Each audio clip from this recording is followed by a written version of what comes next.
Bharatiya Janata party జిల్లా కార్యాలయంలో ఈరోజు భారతీయ జనతా పార్టీ సభ్యత్వ నమోదు 2024 కార్యశాల వర్క్షాప్ నిర్వహించడం జరిగింది. ఈ కార్యక్రమానికి ముఖ్య అతిథిగా BJP assembly floor leader Eleti Maheshwar Reddy విచ్చేశారు. ఆయన మాట్లాడుతూ ప్రపంచంలోనే అతిపెద్ద పార్టీగా అత్యధిక సభ్యత్వం కలిగిన పార్టీగా భారతీయ జనతా పార్టీ ఆవిర్భవించిందని, ప్రధాని నరేంద్ర మోడీ నేతృత్వంలో దేశం అభివృద్ధి బాట పట్టిందని, తెలంగాణ రాష్ట్రంలో అత్యధిక సభ్యత్వం లక్ష్యంగా పనిచేస్తున్నామని కార్యకర్తలు, నాయకులు సభ్యత్వ నమోదు కార్యక్రమంలో పాల్గొని విజయవంతం చేయాలని పిలుపునిచ్చారు.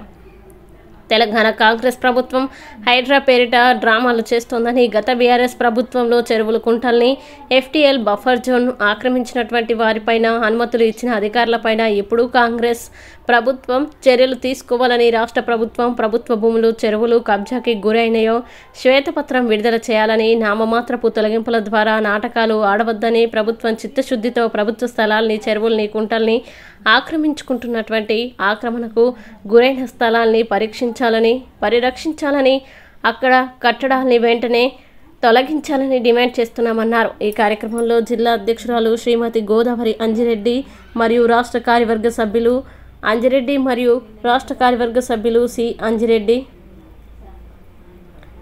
ఏ విష్ణువర్ధన్ రెడ్డి, ఆదిలి రవీందర్ రెడ్డి, ఎడ్ల రమేష్, జిల్లా ఉపాధ్యక్షులు వెంకట నరసింహారెడ్డి, పోచారం రాములు, ప్రతాప్ రెడ్డి, జిల్లా ప్రధాన కార్యదర్శులు అనంతరావు కులకర్ణి, రాజశేఖర్ రెడ్డి, జిల్లా కార్యాలయ కార్యదర్శి దోమల విజయ్ కుమార్, ద్వారకా రవి, పుల్లం సురేందర్, శ్రీనివాస్, సుధాకర్, ప్రవీణ్ యాదవ్, ఎల్లన్న, నరేన్, రవిశంకర్, సదానందచారి, భాస్కర్, నల్లా నరసింహారెడ్డి, నర్సారెడ్డి, ఎం విష్ణువర్ధన్ రెడ్డి, శ్రీనివాస్ రెడ్డి, ప్రభాకర్ గౌడ్, సుధీర్ బండారే, శ్రీనివాస్ గుప్తా, సోమ, అనిల్, నరేష్, బీజేపీ మహిళా మోర్చా ప్రధాన కార్యదర్శి మీనా గౌడ్, అరుణ కోలాస్, తేజస్విని, లక్ష్మీ, జిల్లా పదాధికారులు, మండల అధ్యక్షులు, పట్టణ అధ్యక్షులు, ప్రధాన కార్యదర్శులు తదితరులు పాల్గొన్నారు.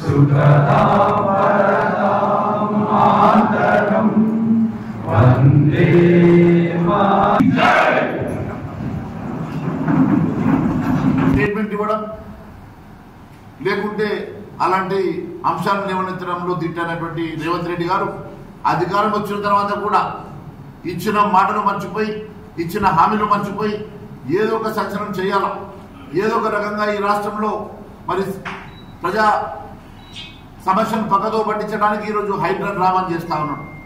నేను ఒకటే అడుగుతా ఉన్నాను, హైడ్రా డ్రామా చేసే రేవంత్ రెడ్డి గారు నిజంగా మీరు ఈ హైడ్రా ద్వారా వాస్తవంగా ఇక్కడ ఉన్నటువంటి మరి ఇల్లీగల్ కన్స్ట్రక్షన్ అన్నింటినీ కూడా డిమాలిష్ చేసే దమ్ము నీకు ఉన్నదా?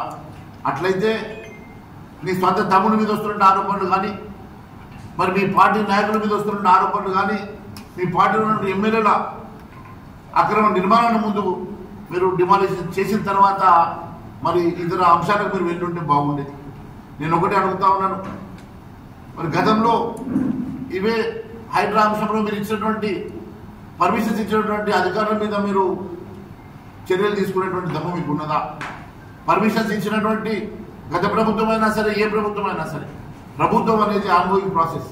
ఒక ప్రభుత్వం ఇచ్చిన అధికారం, ఒక ప్రభుత్వం ఇచ్చినటువంటి పర్మిషన్ ఇంకో ప్రభుత్వం మరి దాని ఏ పార్టీకి సంబంధించిన నాయకులను కూడా సమానంగా అదే పంతాలో పెట్టి అందరి మీద ఇలాంటి చర్యలు తీసుకుంటే బాగుంటుందని చెప్పి భావిస్తాను. అంటే దానం నాగేందర్ మీద కూడా మొదటి హైడ్రా కేసు వాళ్ళ పార్టీకి సంబంధించిన ఎందుకు అరెస్ట్ చేయలేదు? ఊరికి డ్రామాలు కాదు కదా, ఆయన ఒక్కడే కాదు కదా. వాస్తవంగా అలాంటి వారు ఆయన క్యాబినెట్ లోనే ఉన్నారని చెప్తా ఉన్నారు కదా, వాళ్ళ మీద ఎందుకు చర్యలు తీసుకుంటలేరు? ఈ రకంగా అదే చెప్తా ఉన్నాను. ఊరికే పేపర్ స్టేట్మెంట్ పరిమితం కాకుండా నిజంగా ఆయన మీద అయితే ఆయన చేసినటువంటి ఆరోపణలకు, ఆయన చేసినటువంటి యాక్టివిటీస్కి, ఆయన చేసినటువంటి దానికి ఆయన మీద కేసు నమోదైనప్పుడు అరెస్ట్ ఎందుకు చేయలేదు?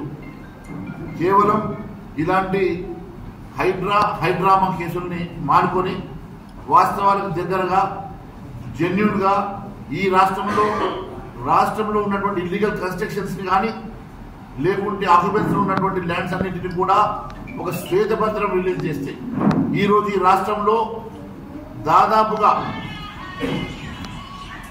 17 లక్షల ఎకరాల అసైన్ భూమి అన్యాక్రాంతమైంది, 6 లక్షల ఎకరాల ఫారెస్ట్ భూమి అన్యాక్రాంతమైంది, కొన్ని లక్షల ఎకరాల దేవాదాయ భూములు అన్యాక్రాంతమైనవి.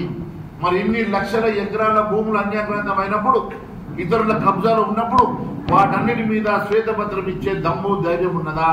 ఆ భూములు ఎవరెవరి పేరు మీద మారినాయో, ఎవరెవరి కబ్జాలు ఉన్నాయో, మరి ఎక్కడెక్కడ పోయినాయో, మరి డాక్యుమెంట్స్ ప్రకారం అవన్నిటినీ బయటకు తీసే దమ్ము ధైర్యం రేవంత్ రెడ్డి గారికి ఉన్నదా అని చెప్పండి. ఈరోజు మరి ఏ రకంగా నష్టపోవాల్సి వస్తున్నది? దానికి మరి అధికారుల మీద మరి చర్యలు తీసుకుంటా ఉన్నారా? మరి వారికి ల్యాండ్ కంపెన్సేషన్ ఏమన్నా మరి ఇస్తా ఉన్నారా? మరి నోటీసెస్ ఇస్తా ఉన్నారా? ప్రజాస్వామ్య పద్ధతిలో మీరు నిజంగా కూడా మరి పాటించి నియమ నిబంధనలు పాటించి మీరు చర్యలు తీసుకుంటా ఉన్నారా? నోటీసెస్ సర్వ్ చేస్తా ఉన్నారా? మరి ఏ రకంగా మీరు ప్రియారిటీ ఏంటి? కేవలం ఒకరిద్దరు సెలబ్రిటీల బిల్డింగ్లు కూడా కొట్టేసి ఏదో చేస్తున్నట్టుగా మీరు ఒక చర్య చేస్తున్నట్టుగా మీరు ఈరోజు చేస్తున్నటువంటి అలజడి చూస్తూ ఉంటే కేవలం ప్రజా సమస్యలను పక్కదో పట్టించడానికి మాత్రమే చేస్తున్నారు.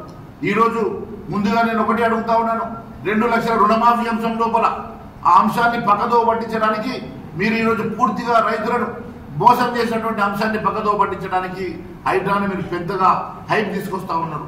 నేను ఒకటి అడుగుతా ఉన్నా, ఇప్పటి వరకు కేవలం 40% మాత్రమే 40% రైతులకు మాత్రమే ఇచ్చినటువంటి రైతు రుణమాఫీ, మరి మిగిలిన 60% మంది దాదాపుగా లెక్కలు చెప్తా ఉన్నాయి. 60 లక్షల మంది రైతులు ఈరోజు రుణం తీసుకుంటే దాదాపు 49,000 కోట్ల రూపాయల మరి ఈరోజు మీరు రుణమాఫీ కోసం ఖర్చు చేయాల్సి ఉంటే కేవలం 17,950 కోట్లు మాత్రమే ఖర్చు చేసి ఏ రకంగా మీరు రుణమాఫీ చేసింది పూర్తిగా అయిందని చెప్పి చెప్పజాలుతా ఉన్నారు. ఒకవైపు మీ తుమ్మల నాగేశ్వరరావు గారు చెప్తా ఉన్నారు ఇంకా సగం మంది రైతులకు రుణమాఫీ జరగాల్సి ఉందని. ఒకవైపు మీ రెవెన్యూ మినిస్టర్ పొంగురెడ్డి శ్రీనివాసరెడ్డి గారు చెప్తా ఉన్నారు ఇంకా 12,000 కోట్ల రూపాయలు అవసరం ఉన్నదని. మరి వాళ్ళు చెప్తున్న లెక్కలు తీసుకున్నా కూడా పూర్తిగా రుణమాఫీ జరగలేదన్న స్పష్టం. ఈరోజు అత్యధిక మంది సభ్యులతో ప్రపంచంలో పెద్ద పార్టీగా ఆవిర్భవించినటువంటి భారతీయ జనతా పార్టీ కన్సిక్యూటివ్గా 3వసారి ప్రధానమంత్రిగా ఎన్నికైనటువంటి ప్రధానమంత్రి నరేంద్ర మోడీ గారి నాయకత్వంలో దేశం ఏ రకంగా అభివృద్ధి చెందుతా ఉన్నదో, ప్రపంచంలో ఈరోజు 5వ ఆర్థిక శక్తిగా ఉన్నటువంటి భారతదేశాన్ని ఈరోజు 3వ ఆర్థిక శక్తిగా ముందుకు తీసుకెళ్తున్నటువంటి నరేంద్ర మోడీ గారు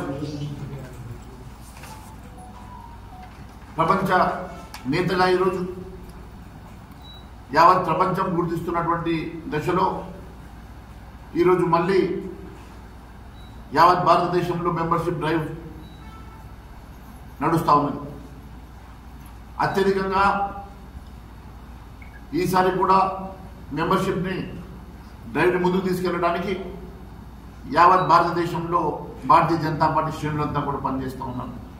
క్షేత్రస్థాయిలో ఈరోజు మెంబర్షిప్ డ్రైవ్ మొన్న జరిగిన ఎన్నికల్లో 75 లక్షల ఓట్లు సాధించుకున్నటువంటి భారతీయ జనతా పార్టీ అధికారంలో ఉన్నటువంటి కాంగ్రెస్ పార్టీ సరి సమానంగా 8 పార్లమెంట్ సీట్లు గెలుచుకొని ఈరోజు మేమే ప్రతిపక్ష హోదాని ఈరోజు ప్రతిపక్ష పార్టీగా ఈరోజు తెలంగాణ రాష్ట్రంలో ఎదిగినటువంటి భారతీయ జనతా పార్టీ రేపు రాబోయే రోజుల్లో అధికారం తెలంగాణ రాష్ట్రంలో సాధించే దిశగా ముందుకు వెళ్తా ఉన్నాం. ఖచ్చితంగా రేపు ఈ తెలంగాణ రాష్ట్రంలో కాంగ్రెస్ పార్టీ చేస్తున్నటువంటి ప్రజా వ్యతిరేక విధానాన్ని ఎండగడుతూ ఇచ్చినటువంటి హామీలు నెరవేర్చే వరకు తెలంగాణ రాష్ట్రంలో ప్రజా గొంతుకై ప్రజల పక్షాన నిలబడి ప్రజల పక్షాన పోరాటం చేస్తూ రేపు తెలంగాణ రాష్ట్రంలో రామరాజ్య స్థాపన కోసం ప్రతి భారతీయ జనతా పార్టీ కార్యకర్త పనిచేస్తాడని తెలియజేస్తా ఉన్నాను. ఈరోజు ఇచ్చిన హామీలను మర్చిపోయి ఇచ్చిన హామీలను పూర్తిగా విస్మరించి కేవలం డైవర్ట్ పాలిటిక్స్ చేస్తున్నటువంటి రేవంత్ రెడ్డి గారు, సంచలనానికి నిలవైనటువంటి రేవంత్ రెడ్డి గారు కేవలం గతంలో బీసీ అధ్యక్షులుగా ఉన్నప్పుడు కాంగ్రెస్ పార్టీలో.